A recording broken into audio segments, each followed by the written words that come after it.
بنی اسرائیل کے ایک شخص نے کہا، میں شادی نہیں کروں گا جب تک کہ میں 100 آدمیوں سے مشورہ نہ کر لوں۔ لہٰذا اس نے 99 آدمیوں سے تو مشورہ لے لیا اور ایک باقی رہ گیا۔ اس نے عہد کیا کہ کل جو شخص سب سے پہلے مجھ سے ملے گا اس سے مشورہ بھی لوں گا اور اس کی رائے کو حتمی قرار دے کر اس پر عمل پیرا ہو جاؤں گا۔ جب صبح روشن ہوئی اور یہ اپنے گھر سے نکلا تو سب سے پہلا ایک پاگل مجنون سے ملاقات ہوئی جو سوار جا رہا تھا۔ اس کو بڑا غم ہوا کہ اب کیسے اپنے وعدے کو پورا کرے اور اس سے خلاصی کا کوئی راستہ بھی اس کو نہ سوجا۔ لہذا آگے بڑھا اور مجنون کے قریب ہوا تو مجنون پہلے سے بول پڑا، گھوڑے سے بچ، کہیں تجھ کو مار ڈالے۔ پھر آدمی نے اس سے کہا، اپنے گھوڑے کو روک لے، میں تجھ سے کچھ پوچھنا چاہتا ہوں۔ پاگل نے گھوڑا روک لیا۔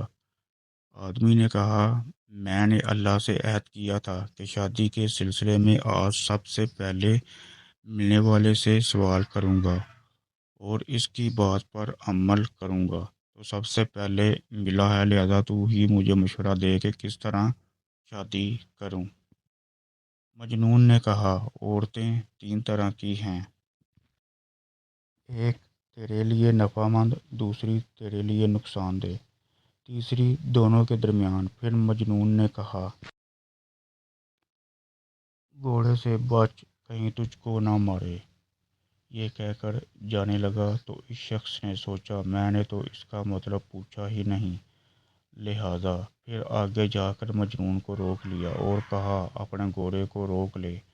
مجنون نے روک لیا تو آدمی نے کہا، اپنے کلام کی تفسیر تو کر دے، میں تو تیری بات سمجھا ہی نہیں۔ بہرحال وہ عورت جو تیرے لیے نفع مند ہے وہ کوئی لڑکی ہے، اس کا دل اور اس کی محبت تیرے لیے ہوگی اور وہ تیرے علاوہ کسی کو جانتی نہ ہوگی۔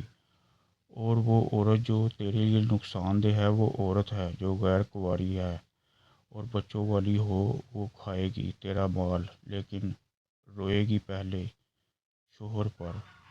وہ عورت جو تیرے لیے نفع مند بھی ہو سکتی ہے اور نقصان دہ بھی، وہ عورت ہے جس کی پہلی کسی سے شادی تو ہوئی ہو لیکن اس کی کوئی اولاد نہ ہو، لہذا اگر تو اس کے لیے پہلے شوہر سے بہتر ثابت ہوا تو وہ تیرے لیے نفع مند، وگرنہ نقصان دہ۔ مجنون یہ کہہ کر جانے لگا تو پھر اس شخص نے اس کو روک لیا اور کہا، واہ، تیرا کلام تو دانش مندوں کا سا ہے، لیکن افسوس تو نے حالت مجنونی پاگلوں جیسی بنا رکھی ہے۔